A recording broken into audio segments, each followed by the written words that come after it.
And we are back with a brand new episode of Your Wealth and Beyond. I'm your host, Andrew Raffel, and today, viewers, listeners, special guest for you of a good friend, local businesswoman that has been crushing it for over 20 years.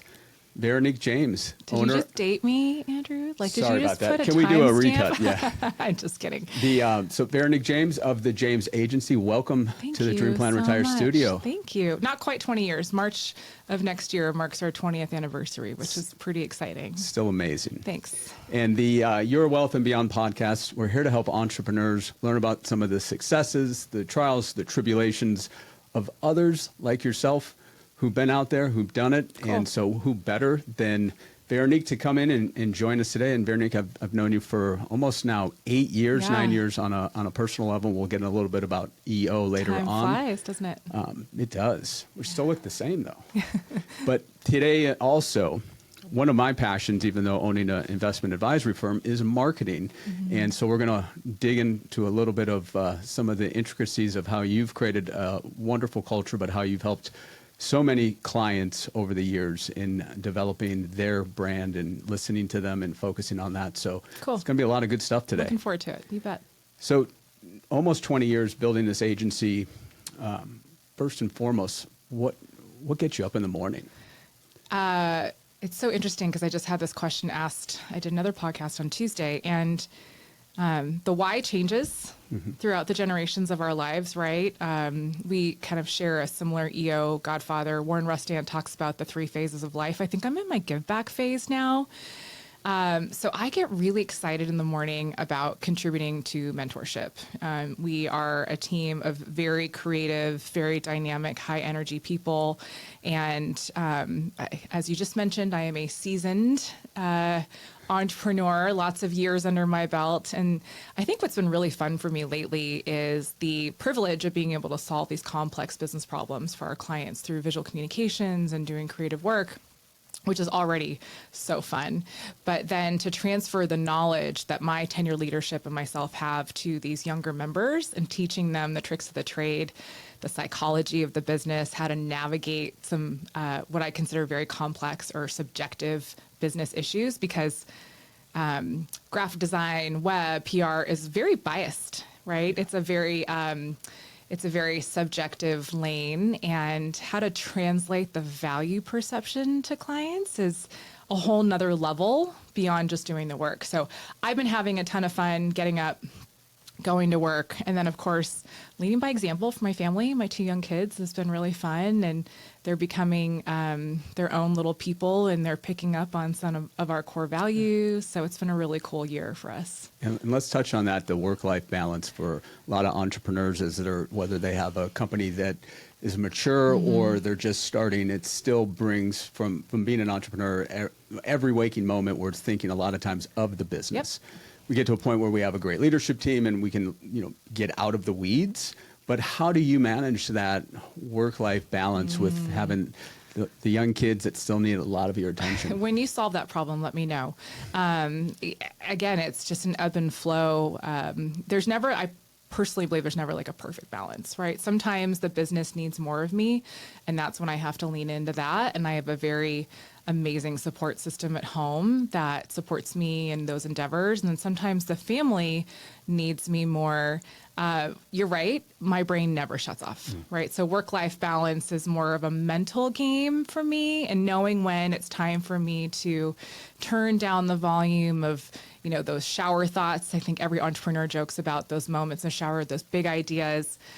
When to leave work behind and not bring it in when you cross the threshold of your home. And is that a reality? Especially because I'm married to an entrepreneur and visionary as well. So we get in the room together. It's the what ifs all the time. What if we did this? What if we did that? It is a art form, I think, for me specifically, to know when to be present and consciously aware and dedicated to these different arenas of my life. And I don't think it's unhealthy when they blend or bleed over to each other, but there is a time where your mind can only hold the capacity of so much to really be effective at what you're thinking about or doing, right? And living with 2 entrepreneurs, it just must be chaos a lot of times, right? It's, you know, Like a beautiful mind. If you practice Culture Index, we're both like very, I'm an architect. He's, I can't remember what his construct is, but anyways, I'm a process, methodical visionary. So I have left and right brain. So I'll have these big ideas, but then I have the backup to figure out exactly how it's going to be done. So it doesn't literally blow everybody out of the water Which is in my unusual wake. for most who we have It's that a little one bit side. of a unicorn profile, Yeah. right? Whereas my husband has slightly less follow through. Yeah. But that's where I offset him really well, right? Yeah. But we set out for big objectives and goals together yearly. I have a tendency to probably pull the execution across the Yeah. finish line more so. Yeah. And do you do those? I think you were one that was teaching on the family. Yeah, family. We call it family planning. Okay. It has nothing to do with preparing to have children or Yes. procreate. We call it family planning because, I was we'll talk about EO, but I was in a conference, I want to say it was 10 years ago. And this gentleman was saying, we are so intentional about writing business plans and goals and KPIs and North Stars for our business. Why aren't we doing that for our family? And I was like, oh my gosh, it was like this crazy light bulb went off. And I came home and I wrote sort of a retreat agenda that I would normally write for my team and my leadership retreat. I've been doing this for years for my group. It has become an amazing tradition for my husband and I. We block out 48 hours. We go to a hotel or somewhere that we are not distracted from family and house demands and work. It's very specific agenda. And we talk about everything from mutual expectations of each other. I think it's hard to talk about the hard stuff when you're in the moment of stress and emotionally charged moments, but to talk about hard things when you're not at a 10 or a 50, which sometimes I am, is really thoughtful. We plan out financial objectives. We map out projects we want to do for our home, a wish list of travel. And then at the end of our retreat, we calendar. So my philosophy is if you fail to plan, you plan to fail. So we put those dates when the project's going to be done, trips with our families, date nights. We have a cabin weekends, one-on-ones, and those are non-negotiables for us, just like we would in our business, right? Those are KPIs that we hold ourselves accountable, and then quarterly we go and we check on our progress. That's what I was going to ask. So it's quarterly that you're checking. You're not waiting to that year to look back to see if you hit the milestones. Yeah, and I think it's important to celebrate the wins. So then this coming year on December 2nd, we're going to go to the Global Ambassador. We're going to open up our year in review. We're going to show all of our traction and completion. Happy to report we're like 90% complete, which is pretty amazing. Yeah, it can never be 100. You got to have something to shoot for. A really big win. My husband wanted to do a big monumental outdoor activity. And last week he completed rim to rim to rim. 20 hours straight, 48 miles hiking the Grand Canyon rim to rim to rim. Started at 5:15 p.m., ended at 2 p.m. the next day. So that was a big one for him that he knew It's he a needed. huge one. For those of you that don't know, rim to rim is hard, but rim to rim to rim is next level. 48 miles straight, 20 Poor hours. feet. How's his feet doing? That guy's no chill. He literally came home. We had a client event that night. And then the next day he took a bunch of young men to the top of Camelback for a men's group, a leadership group that chill for that guy. And he's like, this is super easy climbing up Camelback now. I keep waiting for him to tell me he's sore. He's not. So Wow. Yeah, but that was a byproduct of our family Yeah. planning. So similarly in business, when you have large goals and objectives, you put a plan together, you set milestones, you calendar dates, then you accomplish, and then you reflect and you fine tune and you move on. So now, of course, he's got his next big outdoor. Next big thing. Yeah. No, and I think that's the Jesse Itzler mindset of that big ass calendar. Having things on the calendar means you're going to do it. Right. Yeah. Can't track what you don't measure. Right. And I think, and it seems so simple with what you just said, but I would assume so many executives or entrepreneurs, they don't make the time. And they just let life happen and home. And then they're like, why is it so crazy? In a blink, they'll look back and you're like, oh, we haven't had a date night in 8 weeks, or we haven't finished that house project that we've been trying to get done for 2 months. So you asked me, what's it like to have two visionaries, two entrepreneurs in the house? I think we are the most functionally sane because of the fact that we do so intentionally put this down pen to paper, and then we make a plan for it. So you're obviously a very successful entrepreneur, but if Thank we you. look back growing up was this in your blood? Was it like, I am going to be an entrepreneur, I'm going to lead people, I'm going to do all the things that you do on a daily basis? Oh my Or gosh, where did that you're come the from? second person that's asked me that this week. Somebody asked me, are entrepreneurs born or made? Yeah. I don't know. They are stealing. They must be getting into my notes. I This don't is know. My father is an entrepreneur. He's incredibly skilled at problem solving. My mom's always been incredibly creative. And so I assume there's some innate born abilities there. But I would say that how I show up for others and for myself is by proxy of the adversity that I faced in my life or some milestones, moments that I've been proud to kind of put notches in my belt for. So I think the sophistication of entrepreneurialism comes by those moments.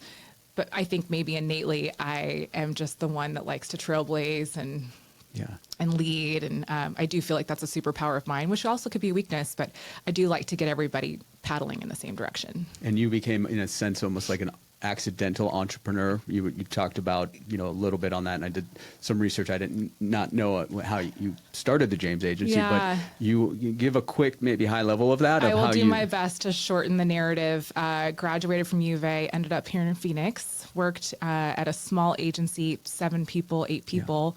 Amazing experience. Small agencies allow you to wear a lot of hats. It was female owned and led, so that was also cool exposure. Moved to a large agency, and it's funny I say that now, but they were the same size as we are now. So in contrast, it's funny to call it a large firm.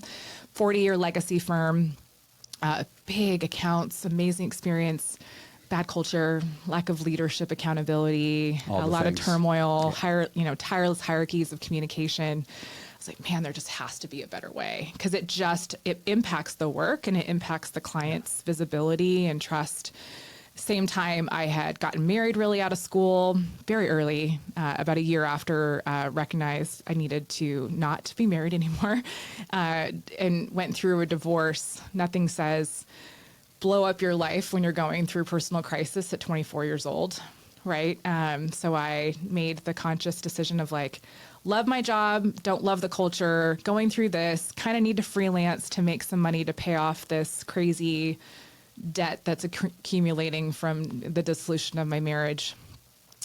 Recognized that side hustle was making more than my day job, right? Going from working on big corporate accounts to my friends' small businesses. And you hear these startup stories about day job, 9 to 5, come home, eat dinner, then work 6 to 9, right? You just kind of, and that's how it was, exactly how it was. But it was a event that created a don't look back moment for me, right? And there's a whole lot of drama in between there that I left out for a whole nother type of podcast. But through the result of my divorce, it yielded a significant amount of debt that was accumulated by my ex-husband, but it was awarded to me. So as an agency... How lucky. State of Arizona. So because of that, and it was without me knowing, when I found out, it was pretty shocking, but it was $250,000. And in your 20s, that's a lot. That's a pretty significant hill to overcome. But the necessity to know that there was no access to credit now. Credit score was a 432 without me knowing. This is well before Credit Karma and all the automated resources that we have the privilege to have access to now. But, in a state of desperation, when you're confident in your own beliefs, there is no other way. Matter of fact, that's going to be my next tattoo. I'm going to put, there is a way. There's always a way. And as the agency grew, and I'll just kind of fast forward really quickly, the debt became the core pillar for how we oriented ourselves to making decisions. We didn't overextend ourselves for hires. We couldn't get our first credit card until year 7. So everything was based on cash. So we were being really thoughtful with our spending. And it was it still is a debt-free firm, which I think is what allowed us to overcome 2008 and then the 2020 COVID. That was tough. We got kicked in the teeth, but because we were debt-free and we had enough rope financially, we maintained 100% of our staff, no pay cuts or no furloughs. So it's because of the adversity in my early years that has shaped or paved the way that we orient ourselves to challenge and finances now. Incredible. I can't even imagine 7 years without a company credit card. And even still, we barely use one. We're probably our bank's least favorite client. right? Just for a cost of goods sold, Yeah. and we, pay it off right away. But we are not a leveraged agency by any means. Yeah, and that mindset started early because it could have been completely different, There's and then you just could have no other over-leveraged. way. Yeah, that's right. Yeah. Wow. So leadership style for you over the years, how's it changed? Lot of hard lessons. I like to tell stories, not tell people what to do. Those life lessons can be painted or reshaped to every application, whether it's somebody who's fresh out of school or somebody that is a peer leader of mine. I think this is a byproduct of me growing up kind of in the EO community, but that experience share kind of teachings is much more intimate and impactful. I am a hard leader to follow in a good way. I expect exceptional performance. Good enough is not good enough. Your 100% can always be 110%. And I mean that by work product, efficiency, and everybody has down days, but I know what people are capable of. So I'm always saying, if you're not 1% better than you were yesterday, you are dying in my world. And so that makes it hard to work for me because I expect that across the board for myself as well. I also believe in a very authentic community. So while we are high performance luxury agency, we charge at that caliber and our clients expect that. We believe in the core tenet of a safe place to work. And so culture for us is not around the dogs in the office. And if you go on our Instagram, you'll see all this, the ripped jeans and the music and there's booze in the kitchen. Sure, that's cool. We've got music blasting through 12,000 square feet and it's super fun. It's the way that you and I show up for each other. It's about being in the trenches. It's about I love Brene Brown's philosophy of rumbling. Like if there is a vibration or something that you're carrying for more than 24 hours, having that clearing, getting it on the table, staying on my side of the fence with facts versus, opinions. And it's out of love. I am telling you how I'm feeling because I want to bring you up because I know that you made a mistake or you let me down.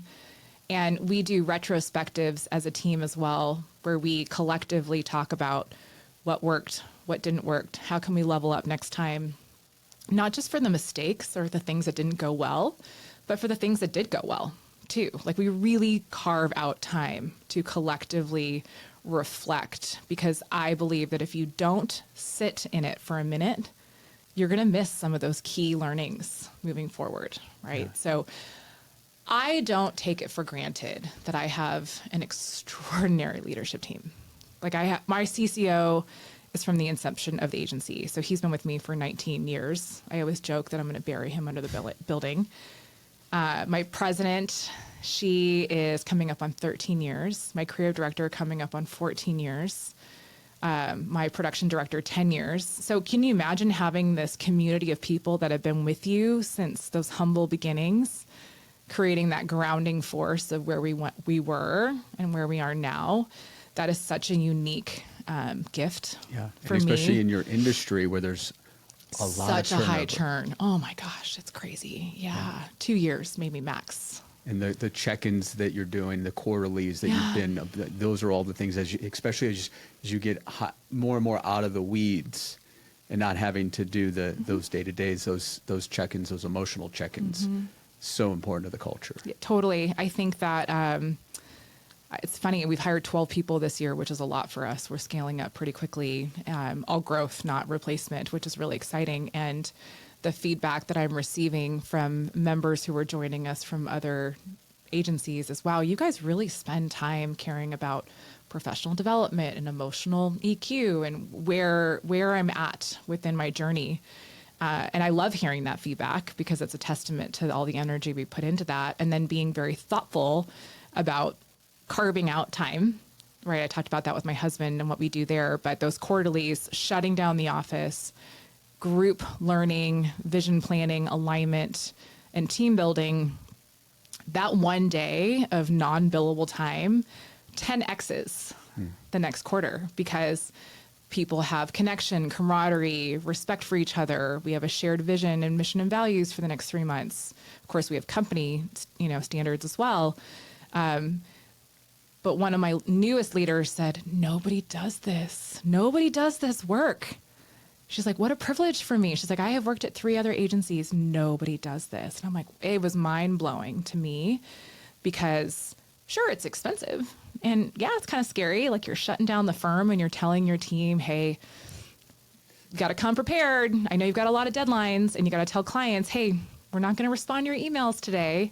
But our clients also appreciate it because they see the value. They see the return, right? And in turn, it becomes an investment in the team, which then showcases in the work because the team is more happy and fulfilled, which then levels up the client's response, which then lowers the churn of the client, and it maintains stability within our workforce. So it's like a 10x win-win-win, right? Low churn, you're not having to bring on new clients all the time. So investing in time and in energy will yield so much more impact in the future. And did you learn that on your own, or was that something that a mentor brought to you? Oh, gosh. Obviously, Yeah. you've been in EO now over a decade. 14 years in March. Former president Yeah. and a fantastic president. Thank you. Thank you for saying that. That was one of my best years. I am, again, so privileged being around some unbelievable leaders. Just seeing the composite of how they orient themselves to their people and the values. And, every idea I believe every idea is not new. It's something that we've received in our life and then made it our own version of that. And so this is a culmination of receivership and mentorship and around my community, yourself, right? Being a part of your experience for a brief moment. There's some really beautiful things that come. I just can't wait to see what happens in 20 years when those are compounded even more, because the tapestry is becoming so much more intricate with new people, younger generations, right? Like my life experiences. So it's been really cool. Yeah, and the growth of just our city is incredible. Yeah, I agree. So on the marketing side, let's dig a little bit into that. Okay. So you work with a lot of iconic brands here in town and nationally. Mm-hmm. For entrepreneurs that are maybe not as dialed in with an agency, what do you see some of the mistakes when clients come to you with regards to their brand, their positioning, how they're presenting themselves out to the public, to their avatar clients? I think there's a couple things we're seeing trends right now, and not in any kind of specific order. But COVID was very pivotal for all businesses, as you can imagine. And right now, a lot of people are coming to us, clients, and they're saying, we knew who our audiences were before COVID, and we think we knew them when COVID hit, but we really don't know who they are now or what's to come. And I think what COVID did in a beautiful way is it made people realize they don't want to be spoken to like a number. They want this very authentic connection. So we coined the phrase business to human versus business to business or business to consumer marketing. And just for kind of a 101, there are agencies who do really great at B2B, some that do B2C, sometimes they do hybrid. I believe if you try to segregate that in those categories, the point is missed. The responsibility of an agency's support is to connect a brand and its authentic voice to its end audience, its end target. Whether that's a manufacturing company, a SaaS company, or a hotel, right? That's the objective there. The formula is the same. And what I'm seeing right now is not only are people investing in predictive insights to look at what those consumer trends are, or what those audience trends or needs are, the need state, they're sort of doing what everybody else is doing from a brand perspective versus staking a flag in the ground on the market dominating positions that makes their business unique. And I understand it can be scary. We've got 30 great things about this business, and I don't want anybody to not know about the 27 other items, but really we're really good at these 3 items. But they want to cram all 30 of them into ads or PR. All of a sudden, you're communicating to a sea of the same. So this is my kind of second pillar here, authenticity. Now go into pick out those valiant truths about your business. What makes you the key expert, the market dominating service provider, what makes you solve the problem better? And use those to lead with certainty of intent. So that's been a mistake that I've been seeing. And then very strongly lately, I'm seeing a lack of intimately knowing your numbers. And what I mean by that is a lot of clients are coming to us, either maybe from previous agencies or from in-house teams, and they've lost sight of those leading indicators, those KPIs. You have to have a North Star. What deems this investment of marketing a success? And if you don't have that to tie everything back to, whether it's paid media or PR or whatever it may be, it is going to be a waste because you are not optimizing towards that key performance indicator. So I'm seeing some of these trends right now, not necessarily bad, certainly opportunities for growth. I think that having a trusted relationship of somebody who's truly invested in the betterment of getting you to that solution is an important part. So finding a firm that's just as equally yoked in your business solutions and understanding your problems versus just going straight to the tactics and the deliverables is really critical.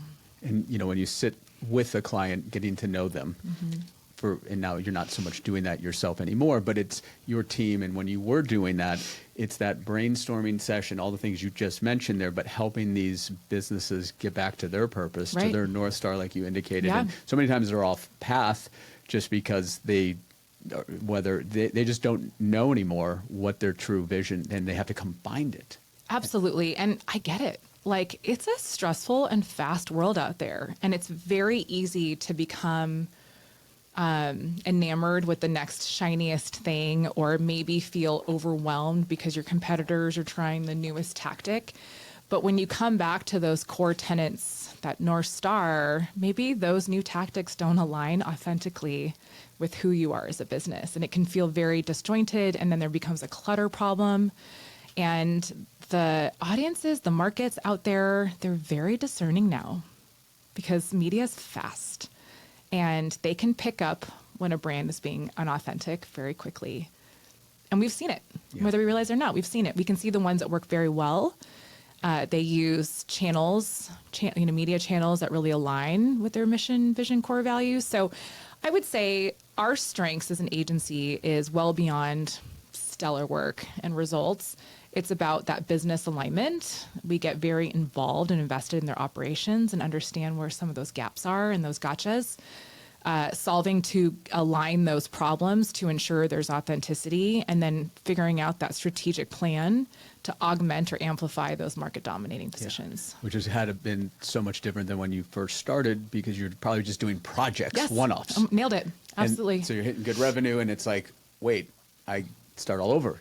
January, we don't have any recurring revenue because we haven't really been building these partnerships. Right. We're having to build a website back then, or helping to rebrand their company pamphlets or whatnot. Right, So yeah. now, as you have developed these deeper relationships, they look at you as almost the business development side. And I assume a lot of your clients now, or the majority, are retainer. Exactly right. I think for a sustainable agency to thrive, you do want that high portfolio of reoccurring monthly revenue, RMR. And I think there's some benefits both from a client as well as agency perspective. When you have a high ratio of reoccurring monthly revenue, you're exactly right. You can deeply entrench yourself in the business operations and the functionality of the business.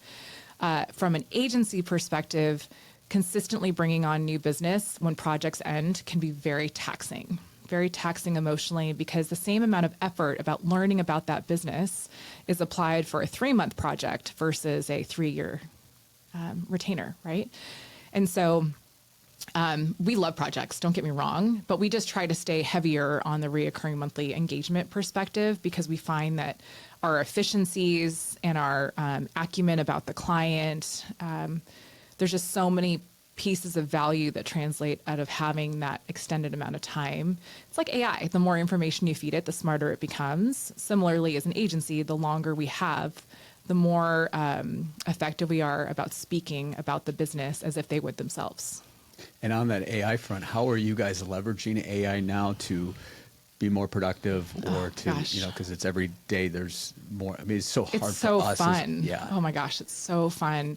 AI isn't taking over our jobs. AI is making our jobs better. Yeah. So from generative AI through, for example, we're shooting a spot for a nonprofit client right now, and where we used to normally storyboard and sketch the TV commercial for the client, we were able to type in our script and some prompts, and it made a storyboard with the personification of the characters. And, we just took a 10-hour process to maybe less than 30 minutes with some refinement. So now we can invest the remaining hours into concepting, creative presentations. So it's allowing us to be more intentional, right, versus laborious.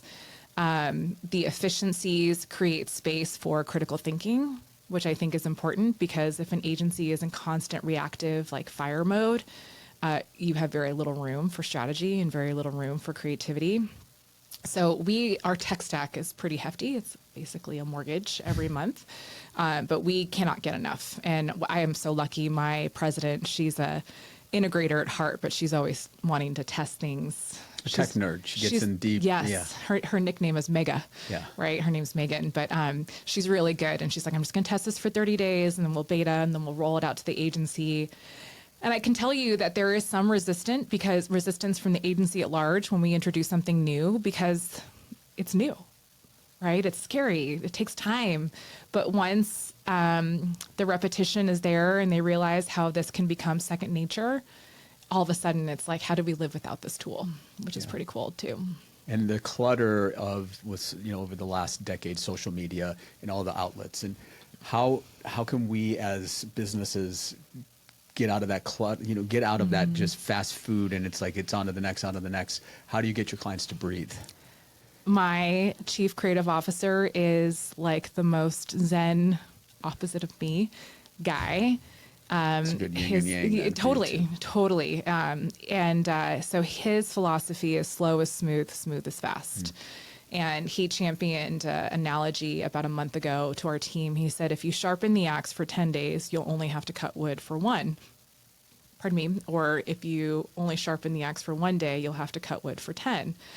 And I was like, wow, this is actually a very Shane thing to say. But getting clients to realize that honing in on strategy and a plan and authenticity will shorten the mile when it comes to efficacy of the campaign later. So slow down. Don't throw spaghetti on the wall and hope it sticks and throw money behind whatever horse is winning in the race. Invest in the time up front. Poke holes. Understand what is your need state of your audiences. Plan ahead. Then you've poked all the holes in the potential issues. You've eliminated all the bias. So now, in theory, the campaigns when they launch should be effective right out of the gate, right? So sharpen that axe before cutting the wood. Love that. Yeah. So resiliency, there's been trials and tribulations in your business. Let's touch on a little bit. Now it's almost 4+ years, but with the pandemic affecting everybody, but all of a sudden the biggest thing for businesses is like, I'm going to cut advertising. I'm going to cut marketing. That's what you guys do. And you have this big team back then. How many employees did you have in 2020? I think when COVID hit, we were at 37. Okay. Yeah. So not quite like a mid-size, let's just say. Yeah. And revenue dries up how much? 50, 60%? We lost 62. We took a 62% net loss in 30 minutes. 30 minutes. Took a 62% net loss. We were heavily invested in hospitality, food and beverage, entertainment. I mean, all the sectors that were critically impounded by this, right? 2 weeks prior, I had taken the entire agency on a cruise to Mexico to celebrate our 15-year anniversary. And we were hearing rumblings. And then right when we got off and disembarked, that next cruise was the one that was in confinement. Yeah, they were. So we just missed that. So that fateful day in March comes, and I am laying on the ground, literally with my arms next to me, crying and saying, today is the day that I'm going to lose my business. And my daughter was 5 at the time, so she was kind of coming into her own and awareness. And she said, Mommy, why are you crying? And I tried to explain to her, what was happening. There was no playbook for that. You don't know what to do, right? So I had about a 40-ish%, 25 25% retention of book of business, 40% or less, 38% revenue. And I was getting feedback from everybody. You need to fire everyone and, start from scratch. Once it recovers, you need to do AWOPs, furloughs. I mean, you name it, right? And I was really dialing into my feelings and intimately listening to my inner truth. And I said, I strongly believe that we can recover from this. I believe in my team. Unfortunately, we did not get the first PPP. We were with one of the larger financial institutions and they had fumbled the platform and that was very difficult. I had about 6 weeks of runway from cash flow perspective. Thank God we were like debt free, but AR had completely dried. I mean, we had so much outstanding and no one was paying their bills. So I think I had so that's a good learning from that. And about a week went by and I kind of sat in the swamp, as our mutual friend says, sit in the swamp. And then I was like, okay, I'm going to pray about this. Decided I'm going to keep the team. And so what I did is I went to school for art. Like I didn't go to school for crisis business. And, that's my joke. I went to school for graphic design, but I shifted people around, put right butts in the right seats, doubled down on sales, really kept everybody busy with some internal marketing for outward perception.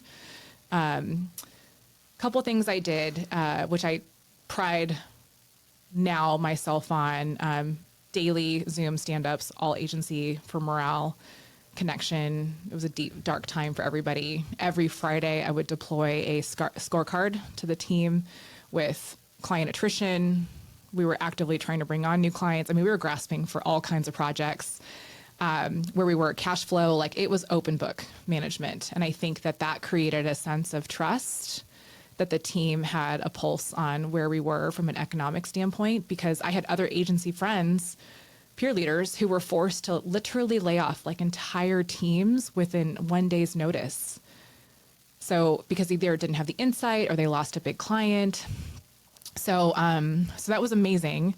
We won a couple really big accounts that year in 2020, diversified our portfolio, hyper-focused on building a recession-proof book of business. So no more than 10% customer concentration per client and per vertical. So people would say, well, what do you specialize in? I'm like, I specialize in running a COVID-free or COVID-proof business, right? Like 62% net loss, ended the year 100K in the red. So like significant swing. And then 21 and 22 were banner years like everybody else did. And you didn't let anybody go. Not let anybody go. No pay cuts, no furloughs, and no AWOPs. No first PPP either. And then the transparency. So you were opening up the P&L, basically saying, here's where we are. By every Friday at 5 p.m., it was a long email. Clients have canceled, outstanding payments, clients that we had taken on. I was very vulnerable. That was actually something that I felt very passionate about, because I think that knowing the uncertainty versus not knowing was better, if that makes any sense, right? Like having clarity to the volatility created a sense of certainty for everybody. Yeah, and those people that were there at that time, they see your vulnerability, even if they've only been on board a year or 6 months. Right. They're ingratiated to what you guys did is from you and the leadership team. And then that also allowed probably you to hire some pretty phenomenal people because... Well, then we did get the second PPP, it was a year later, 14 months. I can't remember the timeline. And we used that to find some incredible talent and to level up some of our software and tech. And that was great because we didn't really need it from a sense of like recovery, but it really allowed us to be competitive because we were further along, because we were already built versus people were rebuilding. Right. What's the saying? When there's blood on the streets, there's money to be made. Yes. I hate that because it's kind of negative and it can feel cannibalizing, but it's the truth. It's the reality. Right. And did EO help you to your forum? Was that a crucial piece? Every day at 4 p.m. we'd get on a Zoom, my forum. We had some essential service members, so they weren't as impacted at all, if any. And so it was cool to hear their perspectives too, because they had more of a sound peace of mind.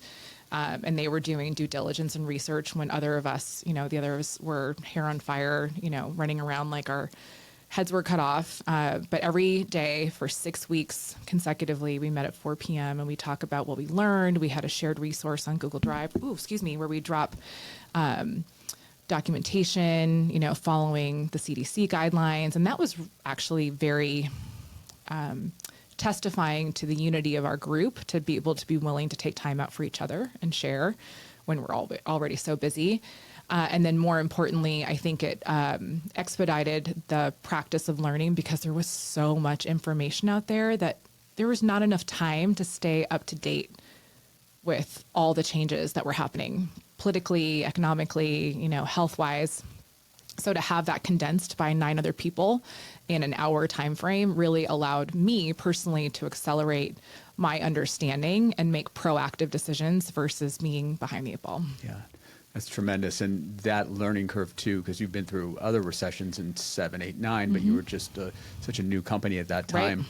And we were all real estate back in 2006, so 7. You were just double whammy. Yeah, we were all infill multifamily real estate at the time. So that taught you then, okay, we got Sure it. did. But then you realize we need to be either further insulated from that. Because we know no matter how much growth we see both nationally and in this town, there is going to be another economic recession. And so this has given you some of that foresight to be able to preempt that as best you can. I hope that we don't have to do it again. Yeah, well, no COVID, hopefully no COVID. Yeah, So right. we look at, you're having fun still, it seems, Love right? it. After 19 plus years. Yes. What do we want that is the James Agency? What do we have just a 5-year vision for you? What I do you am a see? very calculated planner, as I'm sure you're Yeah. picking up what I'm putting down. We just added 4,000 square feet to our physical footprint in December to a 12,000 square foot office. And At the Quad. Yep. Love that office. It very much speaks to our brand. And I recognize that I get the best of people during their awake hours. So I want that place to feel like home and clients to walk in feeling inspired. With that came an extension of our engagement with our landlord until June of 2028. So I'm being very intentional with my timelines. I'd always planned to expand this year. With that growth, physically comes an opportunity for us to potentially do some acquisitions. So we're looking for discipline-specific firms within a very specific category, maybe with seniors that are wanting to sunset out, or maybe agencies that are hitting scaling issues, because we're very well oiled. So kind of tucking them up under the mothership. So that's, in our 5-year purview. And short term, we're really being meticulous about client selection as well as team. We're really looking at like the best team members we can find. And I can confidently say we have them, which is pretty amazing. The reputation of the agency supersedes the brand.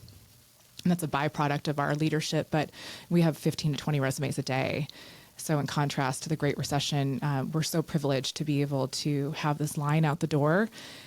So we're going to continue to level up our game. We specialize in middle market businesses. We love hospitality, love connecting that experience. It's also a passion for you, right? It is. Kind of I love destination luxury travel. It's something my family invests a lot of time in. I measure my life in moments, so I love to have those unique experiences.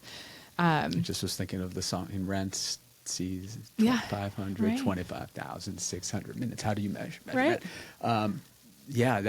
It's getting 10 to 15 resumes a day. You guys are doing something right. It's fun. Yeah. Halloween's a big thing for you guys.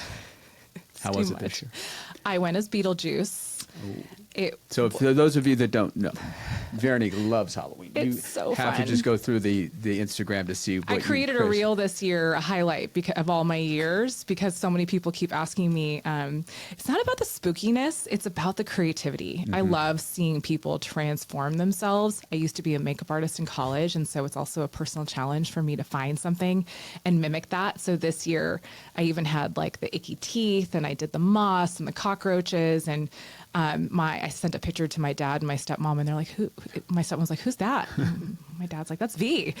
So it's so fun, and my family goes all in, and my neighborhood goes all in. But it's about community, and it's about embracing creativity for me. That just gets me so excited. What time do you have to wake up at 4 a.m.? Well, I already wake up at 4:30 as it is, but when I start doing something like that with makeup, it's typically a 2-hour endeavor. I probably get up around 3:15. Yeah. Yeah, just love it. And I'm sure the staff loves just It's that so environment. fun. Yeah. And I don't tell anybody, so I just show up whatever Okay. like character Probably I have am. bets of what you're going to be this year. And It's a blast. Yeah. Yeah. You can find me on Veronique James is my Instagram handle, and I've got a Halloween, like I said, highlight of the generations of outfits. yeah. It was interesting you said about the growth of sunsetting some of these smaller firms where we have older principals that are maybe not looking to get out tomorrow, but they need to have an exit strategy. Right. Same thing in our business. There's a lot of the grain of the financial advisors. Yeah. So these tuck-ins give Very somebody literal, the ability to continue to work, use the systems and processes, the branding that you have, and then give them the ability to maybe have a 3 to 5 year strategy. That's right. That's right. They got to fit the culture. That's the That's the truth key. too, because I think integrating an agency can make or break the parent company. You're right. And I never want like a exiting CEO to feel like they're tethered to that, right? But I do want them to be a part of the legacy of what they created. Right. And those are relationships that they've built both with clients and their staff. So why wouldn't you want to be a part of it at least for a year to make sure that it's a smooth transition and that your impact that you created for however much time you invested is seen through and honored.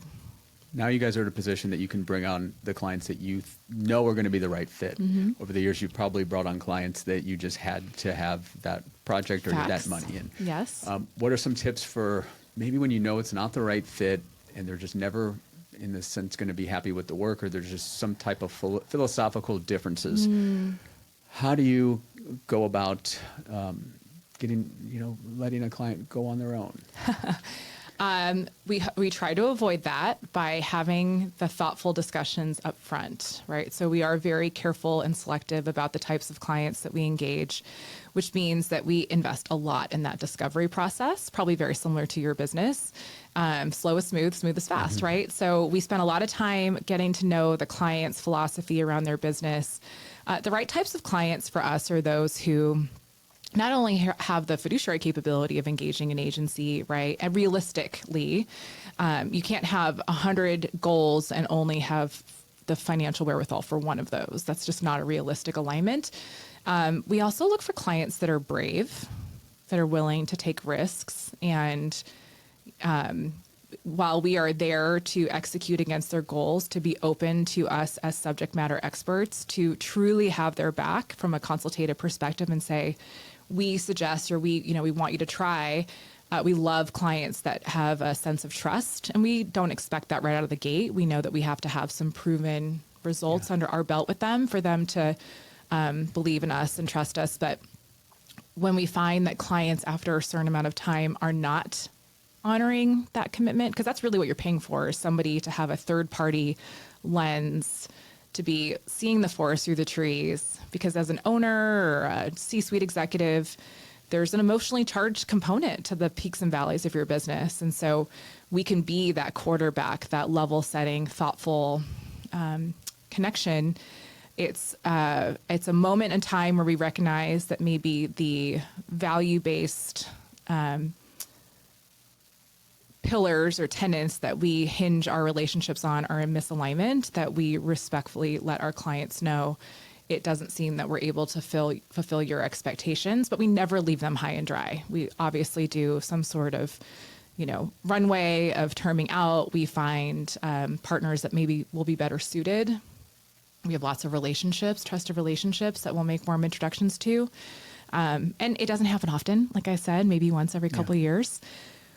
But I will tell you that type of client, that wrong client, can actually completely take over in a very negative way an agency culture very fast, because agency culture is a tender environment. These people deeply care about their clients and their work. We are not a trash for cash agency, for lack of better words. And if there's a client who's in constant disarray or frustration or anger, it drags down the energy, and it affects everybody and all the other clients. So as a agency owner, it's my responsibility to pay attention to that and lean into conflict and have those hard conversations, because it can actually, whether or not that client's a high revenue producing client, it can actually create turmoil for all the other business very quickly, or you can expose yourself to employee churn. There's a lot of detriment that can come from that. That's great. Yeah. As we finish up, what are some? We talked a little bit about work-life balance or what you do on the family side, but what are some of the things that you do to stay motivated and in the How do I stay perception fresh? best center? Okay. High passion for travel and exposing myself to new cultures is something that I am deeply energized by, and doing that with people I love, right? So just, I get so juiced and love when I go to a new country or see a new business that maybe I can deconstruct. That's like one of my favorite hobbies, is to figure out how a business is run. I'll talk to my husband for hours about that. I have some non-negotiables. I do wake up early. I exercise every day, minimum 30 minutes, if that's all I can get in. I have a gym in my home. And staying present for me is pretty critical. So while it's easy to get sucked into social media and to the influence of everybody else, really setting those hard boundaries, because that's a great place to also be inspired too, but it can be counterintuitive or counterproductive if you let it be. Everybody's like, oh, you must know all the coolest restaurants and all this stuff. I am such a homebody now. I go hard Monday through Friday, and I love being home with my kids, sports. I have a new dog that I just love. And so finding that quiet time for me recharges my battery short term. But I am the type of person that can work 12 hours a day for 3 months straight, but then I need like a 10-day full reset. Full break of, because I leave a couple days behind me of what I left behind. And then coming into the end of my vacation, I start thinking preemptively about what's to come. So I really only get 7 days of powering down of a 10-day break. But fortunately, I have people who support me in that and let me unplug. Yeah. And all business owners, can't happen overnight, but you need that. You need to be able to have your time. It's critical. Yeah. And for you being, for me as well, going to bed 9:30, getting the routine, getting up early, sets the stage. It really does. Embrace the mundane. Consistency is the queen of success. Man, I could throw out like a million of these to you. My poor kids hear me talk about this all the time. Yeah, but they'll appreciate it. Yeah, I hope so. Repetition and routine is super critical because it makes space for the big and the unknown. And then your other passion is, as you've gotten to this point, is helping other entrepreneurs. Love to mentor, And not just in the EO space where we have these, when I say success, we all have our own issues, but, being able to give back and to help those that have these visions and these goals and getting them there, that's a passion for me. Well, gosh, I feel like I get more than they do, right? When I'm in this mentee-mentor relationship, they bring fresh perspectives. I learn just as much as I am sharing, which is really cool. It's that mutual exchange of energy, which I think is really powerful. I love being in communities of education and learning and sharing as much as I possibly can. I am like a book ninja when it comes to audibles. I crush business books during my workouts and my walks with my dogs and the way to and from work.